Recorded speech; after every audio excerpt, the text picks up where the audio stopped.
Hi, I'm Fire, and this is going to be a guide on how to play Rogue's Tale. Rogue's Tale is a roguelike based on the game Rogue from 1979, give or take a couple of years. And with Rogue, you start out with basic equipment, and the dungeons are random, the monsters are random, the items are random. And so in roguelikes, they're based off the same premise, but usually in roguelikes nowadays, you're able to unlock things which makes you start with better equipment and abilities. And this game has them in the form of what's called heritages. And then there's a few challenges as well that will unlock some things. These games are unfair at times, but a lot of times what seems unfair is not unfair. It's just you have to have the knowledge of how to approach that, and knowledge is key in these games. Knowledge is the most important thing in tackling these games above all else. So the first thing we're going to start with is the account creation screen.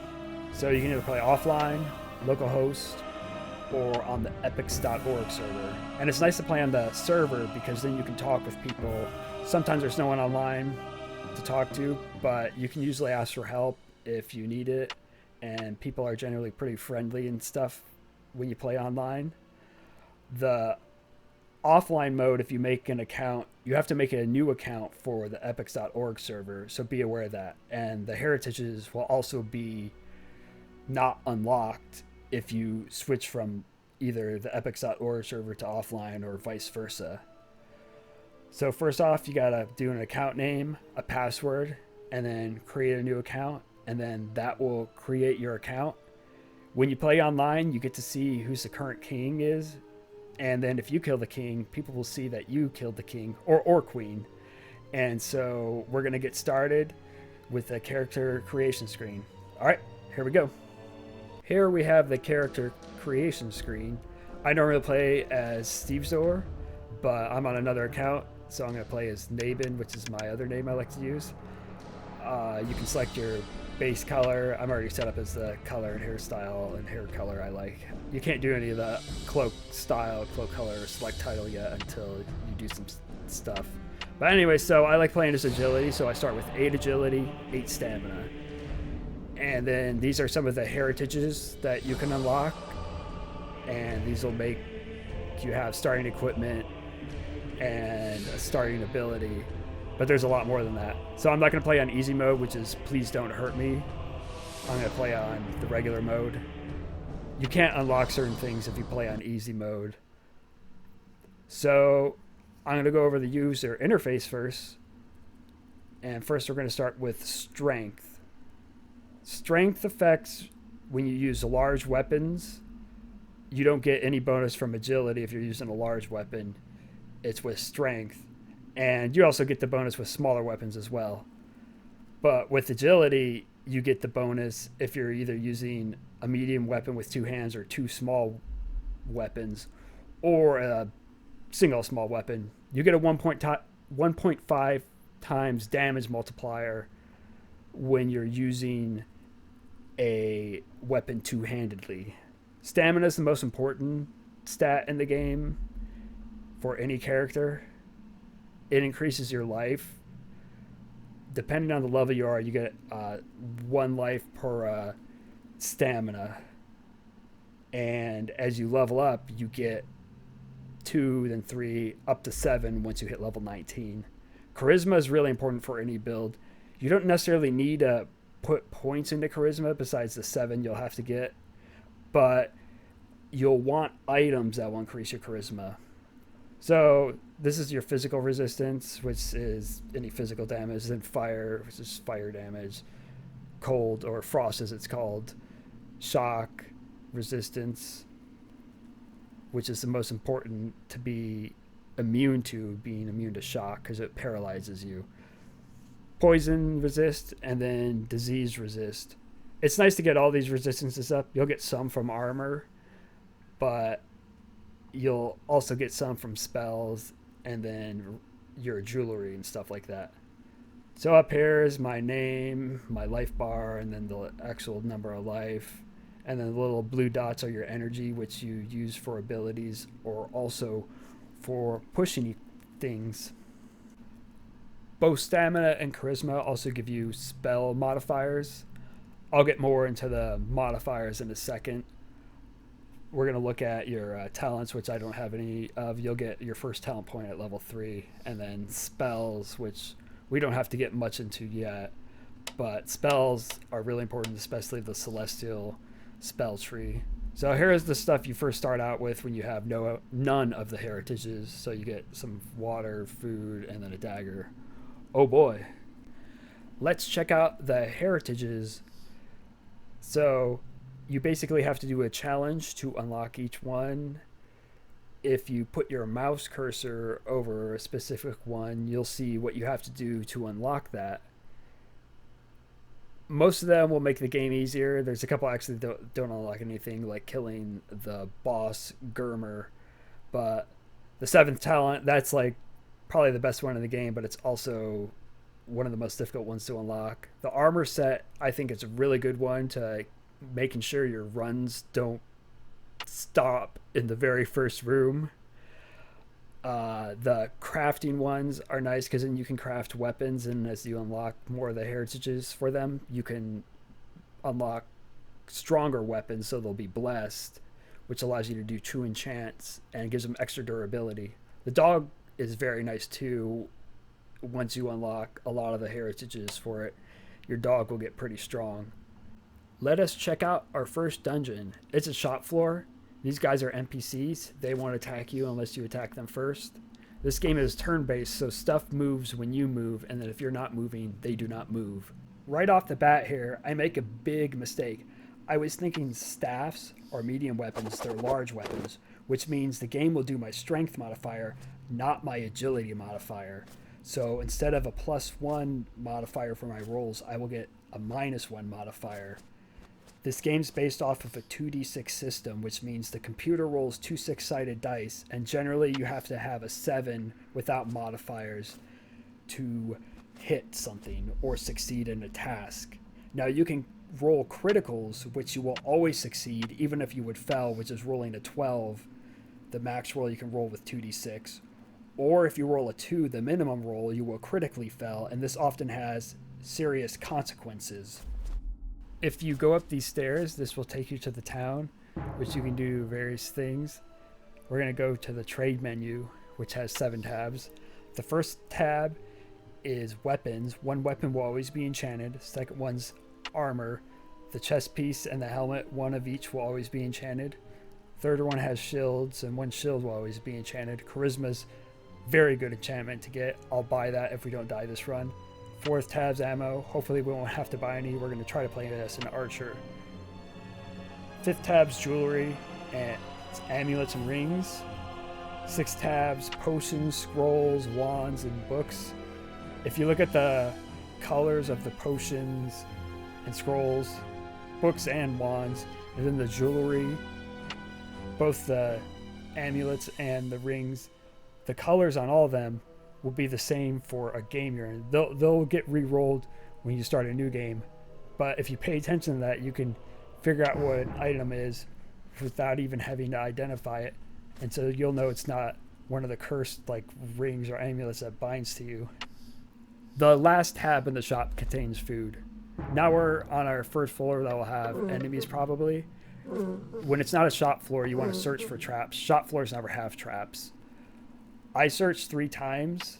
You can do / search space and a number 1 through 6, and it will search that many times. I don't like to do that. I prefer to tap 3 times. You won't always find a trap, which here I hit a trap even after searching 3 times when your stamina is lower like mine is. So there's a guy. He might not be aggressive, but it looks like he is. He's coming towards me. Yeah, I tried to talk to him, and if they have nothing to say, that means they're aggressive. You'll have a chance of finding non-aggressive characters. So he leveled up. That's not good, and he killed me. We died our very first encounter. Oh boy. Yeah, so you can see that was kind of unfair. And here you get your death screen. Man of Zero talent. Thanks, game. You get to see all your abilities, the items you had, And then when you do rest in peace, you get to see how many characters you've had died. I made one character already. I had to kill him so I could go back to the character creation screen. I did nothing with him. But anyway, so we're back at the character creation screen. Make sure my stats are right and my name's right. Everything's good to go. So we're making a new character, and let's hope it starts out better than that last run. So searching 3 times. Gonna check the shop again. It's good to check out the jewelry, especially see what's in there. You can reset what the items are in the shop if you rest at the inn. It costs 50 gold. However, that also increases your encounter chance. See those swords with the 3% to the right of my gold?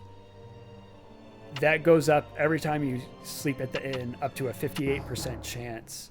And when you finish a dungeon, you have a chance of running into an encounter, which will be boss enemies or a generic one, while you're running into just a bunch of regular enemies, which one slightly stronger boss enemy, but those are the easier encounters.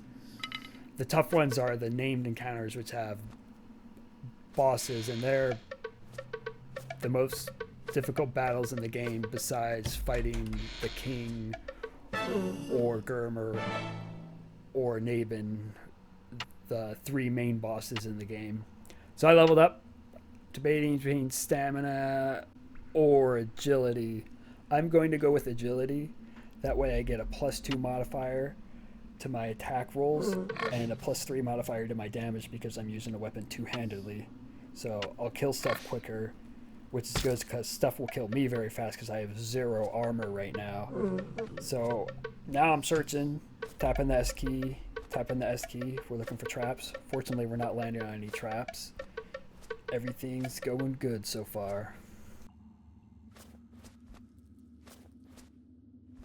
I don't attack the Snells, which won't attack you unless you attack them, or light the torches, because I don't want to get experience from doing that, so I can level slower until I'm about to level 8, and then I'll level fast. I got really unlucky there.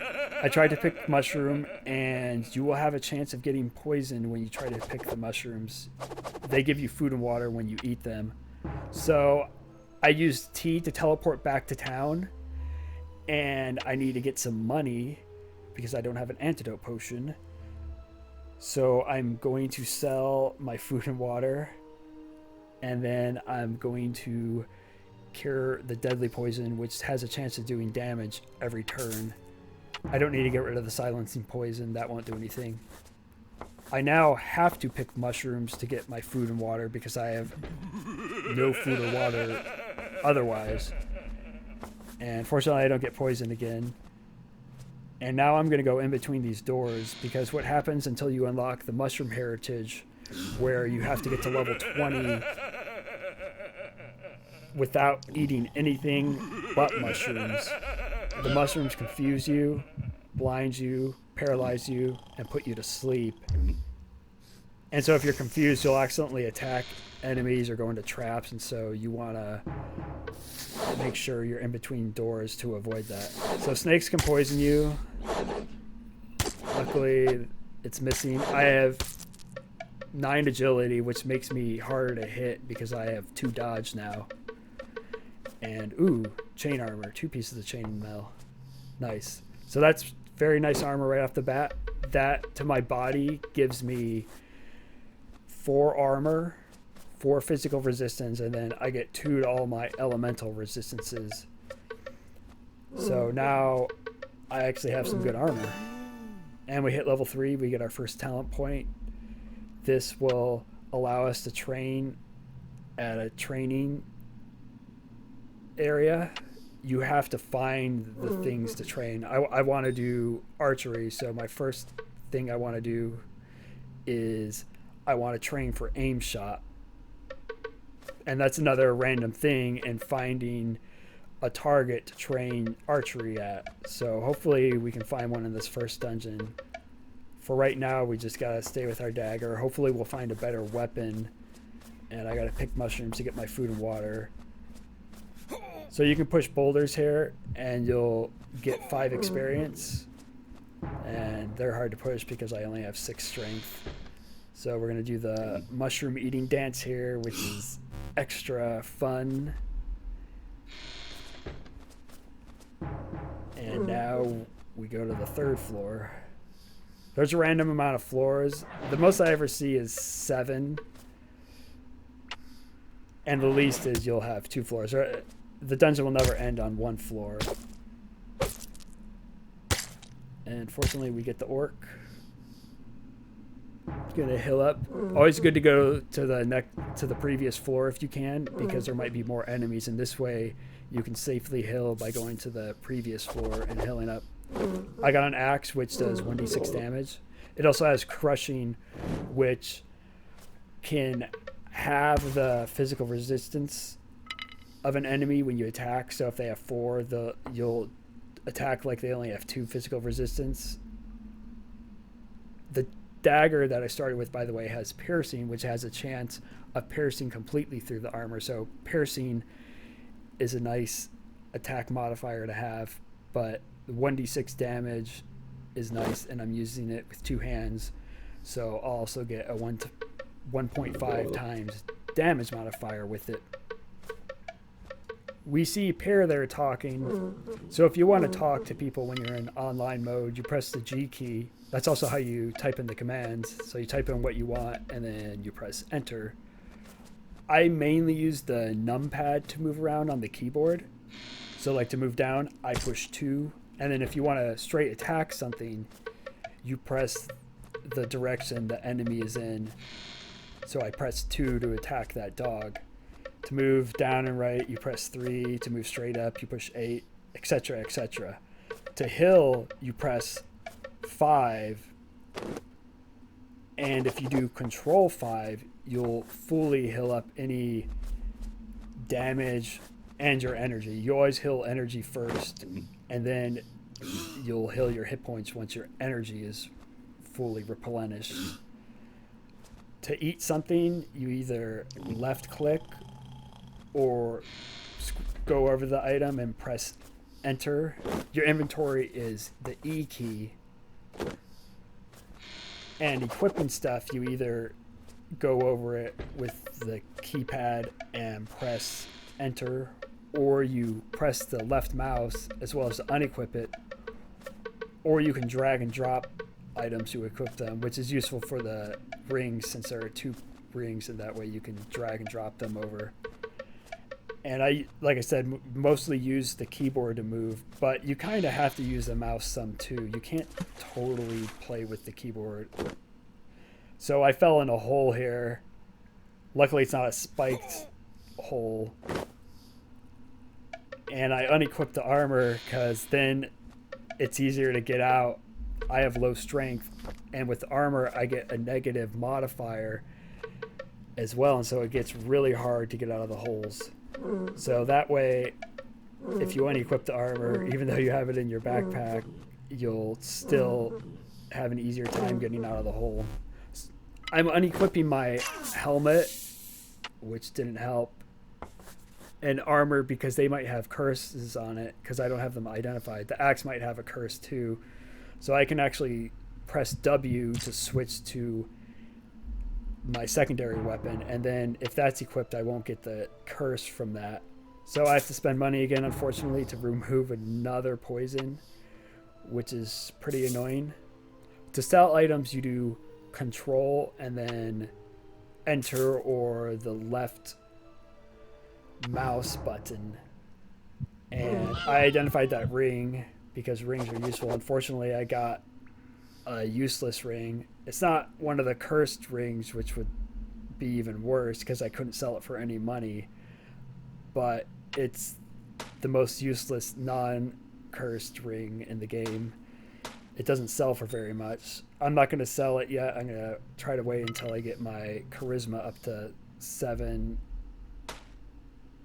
unless I'll sell it if I really have to.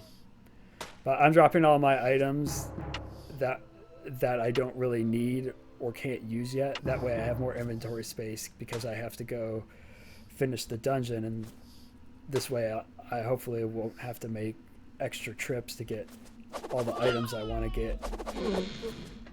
And I have paralytic poison that keeps on paralyzing me. That's why I keeps on going. Ah! I'm gonna do the food eating dance here in a second because I gotta eat some food. So I equipped the armor because then I have, if you get 3 poison resist, you don't have any chance of getting poison when you pick mushrooms. And I think I might decrease it if I have 2 armor. But the armor could be cursed too, which would increase my critical failure modifier.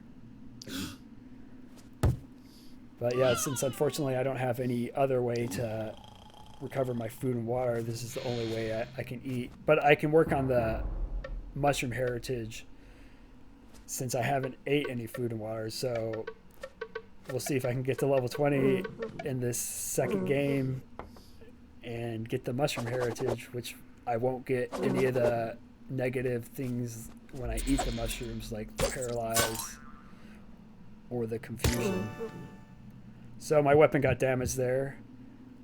It unfortunately happens somewhat often, so now it does 1 less damage per a hit. You'll never do less than 1 damage if the enemy has no physical resistance, but if enemies have a physical resistance, I might not do any damage. That campfire is a training area. I don't want those talents, so I'm not going to use it. I'm hopefully going to find a target, and that will give me the ability to shoot arrows. And my weapon got totally destroyed, so now I'm going to switch to my dagger by hitting the W key.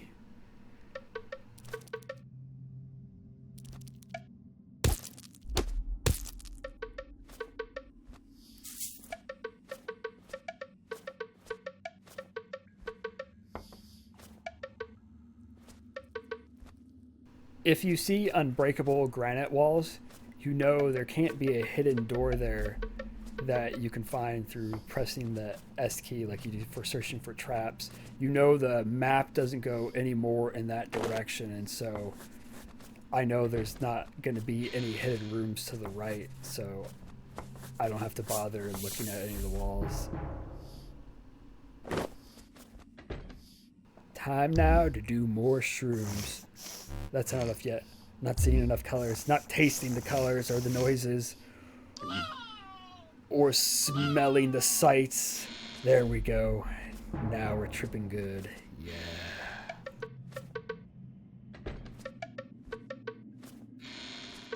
Chests, you should wait to break open or pick the lock of them until you clear a floor. That way you can use the T key to teleport back to town if the chest poisons you, because both picking the lock or trying to break it open, you have a chance of getting poisoned from the chest.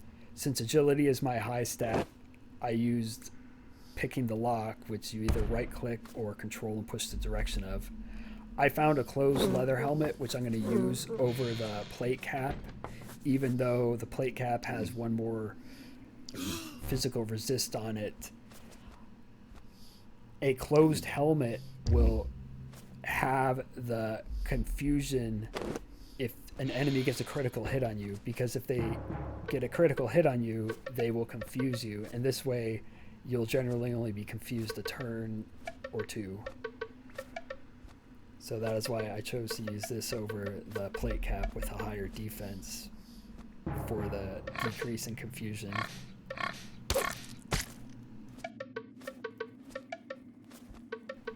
It's a good idea to use the epics.org website to learn what items are worth. Like this studded leather armor that's on the ground here. This is worth 100 gold if you're buying it. And that's generally the lowest value you want to pick items up, besides potions and scrolls, which are important to have identified so you can get some of the more useful potions and scrolls. But generally you want items to be worth at least 100 for you to pick up. Ammo you don't have to identify, so it's a good idea to pick up all the ammo. That way you can get the little extra gold from selling that. Rings and amulets you always want to pick up. And then wands are the most valuable items, so you always want to pick up those. Books are always pretty valuable. If something's damaged or cursed, it will only sell for half its value. And then if it's both damaged and cursed, it will sell for a quarter of its value. You can't tell if an item's cursed unless you identify it, but you can see if an item's damaged without identifying it.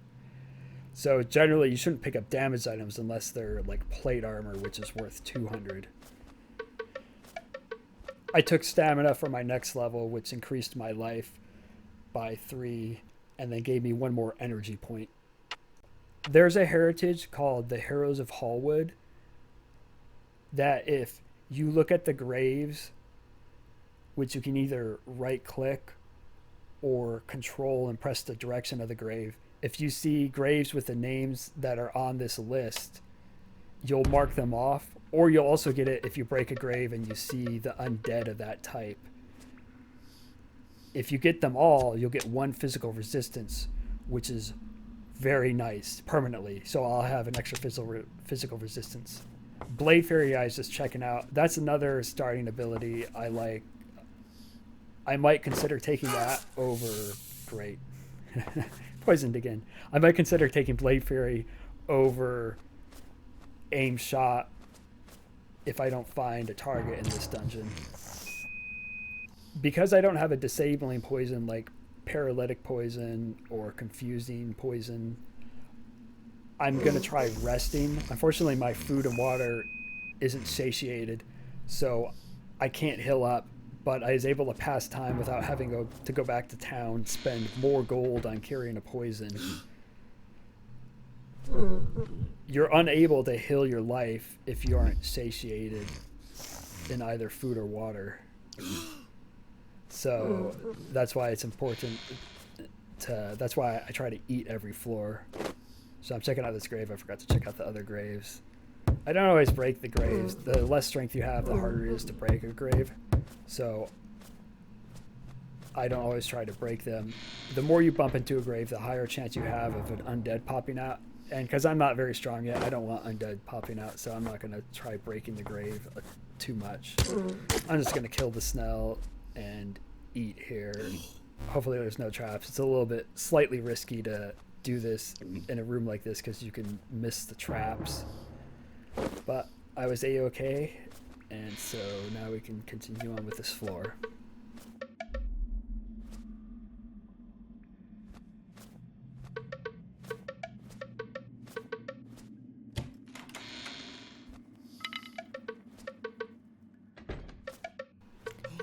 These boulder traps are pretty scary because if you walk on one, they're instant death.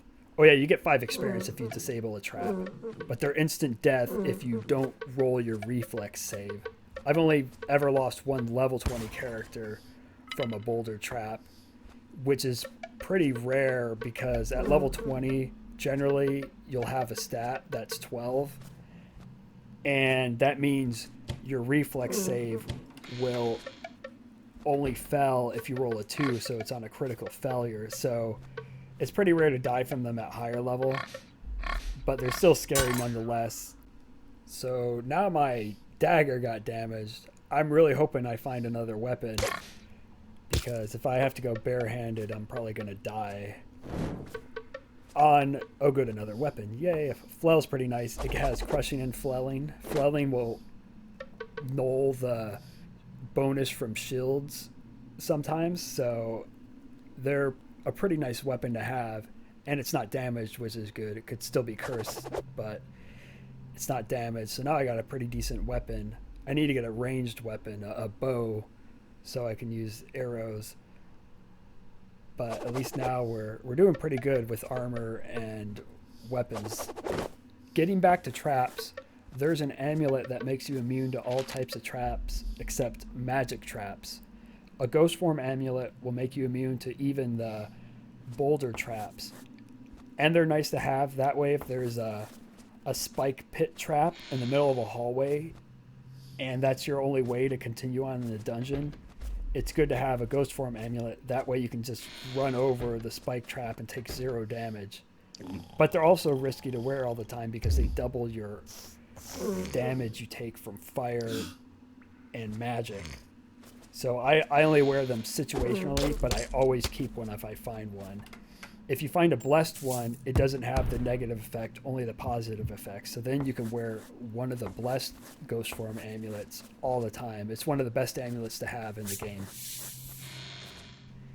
Killing the darn snails because they're eating the mushrooms, and I don't want them to eat the mushrooms. I'm going to teleport back to town because I found this amulet, and it could be something that saves my butt. So I'm going to use the Tiki to teleport back to town. So hopefully we can become more powerful and fearsome. I'm first going to look at the amulets in the shop, and I see that it's not any of those, so I'm going to identify it and see what it is. And it's a worthless amulet. Worthless to have equipped. It will sell for some money. At least I'll get my money back from identifying it, unlike with the Ring of Adornment. I lose money unless I had 8 charisma or higher. So I'm going to drop all my useless items here, and that way I got more space. There are certain amulets and rings that if you know the type they are, you don't have to identify them. You can equip them, and you'll know they're not cursed if, say, you find a shock ward, which normally gives you 5 shock resistance. If it instead gives you 8, if it gives you 8, that means it's blessed. I keep on trying to store my gold here, which I cannot do until I rescue this fool for the Artisans Guild. Once I do that, I can then store my gold, and I'll be able to craft both weapons and armor. I won't be able to craft that many types until I find the schematics for them, but once I find a schematic for that weapon or armor piece, I will then be able to craft it for the current and all future runs, which is very useful because something like a repeater, which is going to be my preferred weapon for an archer, they're very rare, and so being able to craft one is incredibly useful. And if I complete the heritage for missile weapons, I'll be able to craft a blessed repeater, which will let me have 2 enchants on that weapon, so it's incredibly useful to have. Plus, once you find schematics for all the weapons and armor, you will still find schematics, but instead of giving you a new type of item you can craft, it will then give you around 30 gold, maybe a little bit less, for every schematic you turn into the Artisans Guild. So it's very nice indeed. Once you have found all the schematics, it will give you a little bit extra money. Okay, 2 interesting things here. 1, I found a target, which we'll get into in a minute, and 2, an undead, which is an undead mage. We know this because it's carrying a staff. Undead mages are pretty scary. 1, they use ice magic, which can slow you. All mages are scary in the game. And then 2, undead mages use curse. And if I get a curse of agony, I'll likely die. So I'm going to equip the shield. It will give me a deflect modifier of 2, which will make me harder to hit from a distance. It hits me but does no damage. Hits me again, it does no damage. And walks onto some spikes. Nice. Yeah. Monsters can run onto traps too. So at least traps aren't all bad. Gonna unequip the shield. Undead, by the way, can also fear you. Every time you attack them, you have to roll a fear check. The higher stamina you have, the less chance you have of being feared. So I'm looking at the skills here, and the skill I'm going to take is aim shot. The only other skill I really kind of like is quick shot, but even that a lot of times I don't take as an archer. I just take aim shot, and that's it. Deadly throw's kind of fun with other builds. So he's telling me that if I hit X, it will bring up my talents, and I can set them with a hotkey. So I'm going to set my aim shot with 1, the number 1. So now I'll hit 1. If you hit tab, you can switch to a second hotkey group, which is useful once you get a lot of buffs. I use hotkey set number 2 for my buffs and hotkey number 1 for my attacks.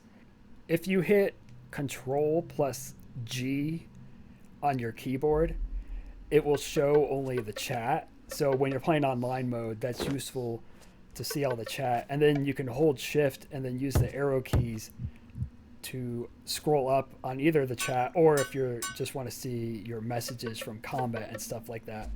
So that's a really helpful thing to know. I didn't know about the Control G thing for a very long time. A lot of the stuff in this game is not explained, which also helps add to the difficulty, which is extra fun. Yay!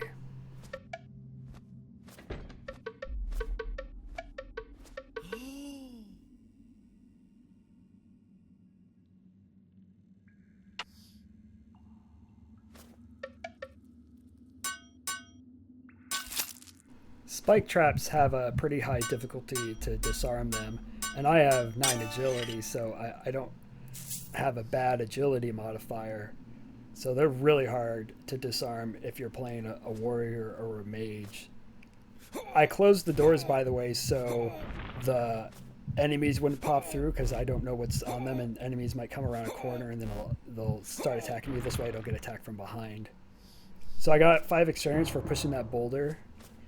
You can do that on these boulders to close the floors below, and that will finish the dungeon for you. So if I push that boulder there on the stairs going down, I will then finish the dungeon. And this is a good thing to do if you go down to a floor and you see really hard enemies, because you can go back up and the enemies don't move. Like, you can keep on going back up and down the stairs in safety without having to worry about enemies moving. You get time to think of what you want to do, and you can go back up or down. It's one of the nice things of this game, and it's important to know that you can do that. One must listen to their ears. I could tell this whelp was coming from far away. You can also hear all other enemies. Some of them just make a slight noise, like these guys. They also fear when you try to attack them. And I'm gonna try to jump so I'm not against the wall, and I fell, and I just survived that. That's why having a lot of life helps out a lot. Fortunately, we survived that, so we get to live another day. And the demon, which I'm gonna call them, dies. We win, they lose.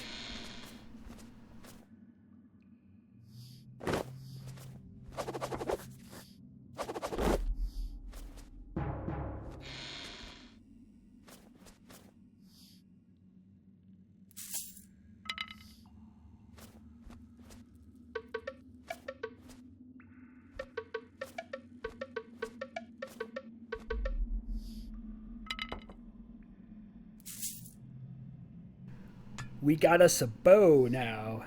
It's a crappy bow, it's damaged, but at least we got a bow so we can use aim shot now. Which, against something like that demon, would help out a lot, so we can stay at a distance. You have to equip arrows. They stack in stacks of 12. The sticks are also arrows, which I didn't realize, and I know a lot of other people didn't realize at first. They're ammo for your bow. So when you find sticks, that's what they're for. They're not to be thrown like what I thought they were supposed to be. But anyways, you get them in stacks of 12, and you want to pay attention to your ammo, because when you fire shots, it then decreases and you need to equip more arrows, and that takes a turn. So it's always good to re-equip your arrows whenever you finish a battle. That way you don't run out in the middle of a battle and have to spend a turn equipping some more arrows. And you also don't want to just straight up run out of arrows. So that's a thing you need to watch as well. Food that you find, and this includes mushrooms, they can be rotten. And if it's rotten, it will instead decrease your hunger and thirst by the same amount it would have increased it. Rotten food also counts as a cursed item. So if you have the spell Remove Curse, or you can use a Blessing Scroll, which would be a big waste of a Blessing Scroll, you could use that as well. Alright, so we finished our first dungeon. You get a bonus experience of 20 when you finish a dungeon. This is also when you would get an encounter. When you see that experience bonus, if you're going to get an encounter, this is when you would get one. So we don't get one, which I don't think I've ever got one in the first dungeon. I don't know if you can. You probably can, but you start out with only a 3% chance, so it's a pretty small chance that you're going to get an encounter. if you don't have your dog Wolf yet, you get that by killing the Dread Wolf, which will always be the encounter you get until you kill the Dread Wolf, and then you'll unlock your dog. Now, the Dread Wolf is starting in the minor leagues as far as difficulty. It's not a hard encounter. It's probably the easiest encounter in the game. This amulet I got, I'm not a big fan of. It has a chance of reviving you if you take a killing blow. I'd rather have a resistance amulet or almost any other amulet that's useful in the game. So now I'm going to do some inventory.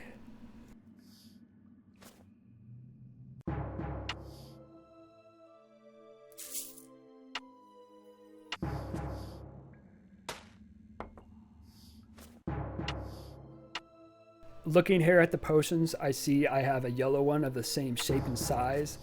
It's an energy potion, which I almost never use. I might keep it, but I'll have to see how much space I got once I do my inventory here.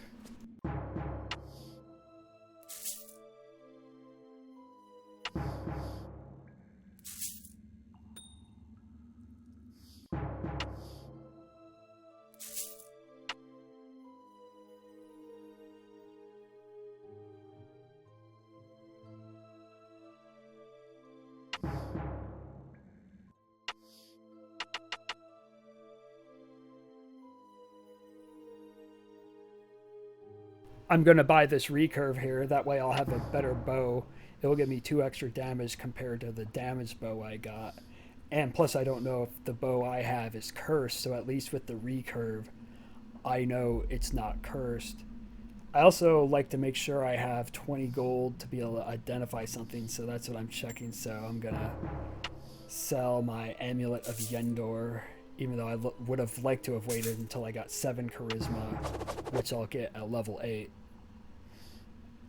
But I got a pretty good bow now. I'll do decent damage.